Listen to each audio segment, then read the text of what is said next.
பொள்ளாச்சி பாலியல் வழக்கு தீர்ப்பை வரவேற்று அறிக்கை விட்டிருக்கும் அதிமுக தன்னை தூயவன் போல காட்ட முயல்கிறது என்று திமுக அமைப்பு செயலாளர் RS பாரதி விமர்சித்துள்ளார்.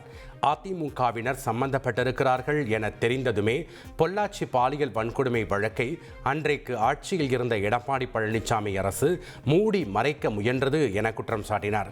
மேலும் அந்த வழக்கில் அதிமுகவை சேர்ந்தவர்கள் தண்டிக்கப்பட்டிருப்பதால் அதன் கரை தன் மீது விழுந்துவிடக்கூடாது என்பதற்காக CBI என்ற கேடயத்தை தூக்கி கொண்டு புனிதர் வேடம் தரிக்க முயல்கிறார் எடப்பாடி பழனிசாமி என்றும் RS பாரதி தாக்கி அறிக்கை வெளியிட்டுள்ளார்.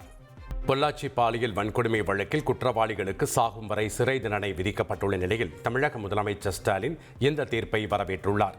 மேலும் இது குறித்து தனது எக்ஸ் தள பக்கத்தில் பதிவிட்டுள்ள அவர், அதிமுக நிர்வாகி உள்ளிட்ட குற்றவாளிகளால் நிகழ்த்தப்பட்ட பெருங்கொடுமைக்கு நீதி கிடைத்திருப்பதாக தெரிவித்துள்ளார். மேலும் அதிமுகவினர் பொள்ளாச்சி வழக்கின் குற்றவாளிகளை பாதுகாத்ததாக மறைமுகமாக விமர்சித்துள்ள அவர், சார்கள் மானமிருந்தால் வெட்கி தலை குனியட்டும் என்றும் குறிப்பிட்டுள்ளார்.